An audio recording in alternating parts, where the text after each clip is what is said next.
Welcome back for part 5 of What If Ahsoka Joined Vader. Thank you so much for your support so far in this series. If you haven't seen the other episodes, go watch those first before watching this video. The links will be in the description below. Maul tightened the grip on his cane as Sidious approached he and Ezra with malicious intent. Maul then unsheathed the crimson red blade from his cane as he prepared for one last duel, as Ezra did the same with his makeshift lightsaber beside him. Sidious cackled and didn't even bother to summon his lightsaber as he raised his right hand and grasped Maul by the throat, throwing him around the vault with ease. He thought he had a use for Maul all those years ago on Mandalore, but he had now served his purpose. Quickly force pushing Ezra into a corner, Sidious took Maul's own lightsaber from his hand and pierced it into the chest of Maul as his body lay limp. He would forever be a slave to the dark side of the Force. Ezra, seeing the fall of Maul, leaps to his feet and foolishly attempts to charge at Sidious, whom hoists Ezra into the air as he had previously done to Maul, but this time summons pure white force running into the torso of Ezra, causing his hatred to swell. Sidious grinned from ear to ear, as he thought that Ezra could succeed where Maul couldn't. Taking a now hate-fueled Ezra back to a cell on his shuttle, Sidious headed for the Death Star, which he knew was approaching completion. Upon completion, he would eliminate the feeble rebellion, alongside his new apprentice, one far more loyal than Vader ever was.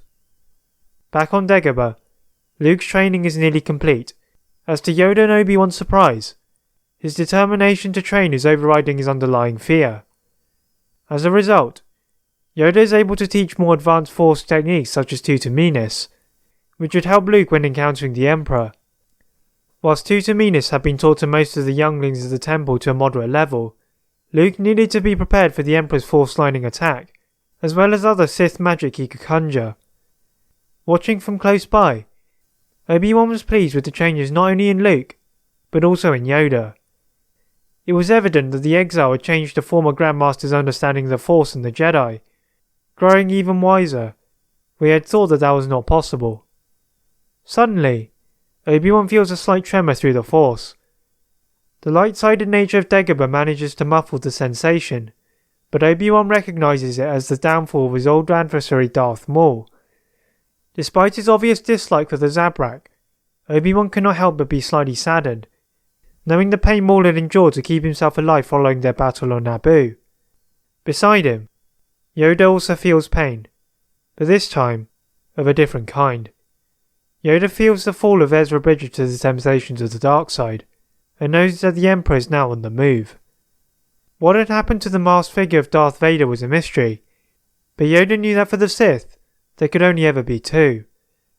Then again, this was Darth Sidious, one who had no regard for the boundaries of the Force.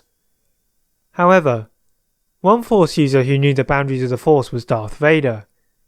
Having been subjected to the rigours of cybernetics, he knew he was limited. Nevertheless, the recent discovery of Anakin Skywalker's former padawan Ahsoka Tano had unknowingly healed some of his wounds. Opening holocrons was previously an arduous task, yet it now seemed so simple.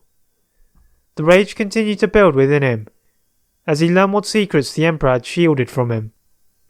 Ahsoka was also furious at what she had failed to learn. This new power and knowledge were addictive. Finally completing the opening of their last available holocron, now was the time to begin their emergence from the shadows. Flying away from the lava valleys of Mustafar, the trio travelled into wild space, as Ahsoka sought to construct her new lightsabers. Heading to the coordinates V9, they approached the Hurricane system, one consisting of stone beings, something which Ahsoka had discovered in her visions. Upon landing, the locals form a guard of honour, before admitting them to a body, appearing to be sacrificed on a stake. Using the Force, Ahsoka pulls out two large kyber crystals from the body and constructs her two new purple-bladed lightsabers, symbolic of her struggle to balance the light and the dark. Twirling her new lightsabers in her hands, this, Ahsoka realised, was her destiny. That is it for part 5 of What If Ahsoka Joined Vader. If you'd like to see a part 6, please like this video and subscribe for more tips. And as always, leave a comment on what if you'd like to see next. Thank you very much for watching, and see you next time.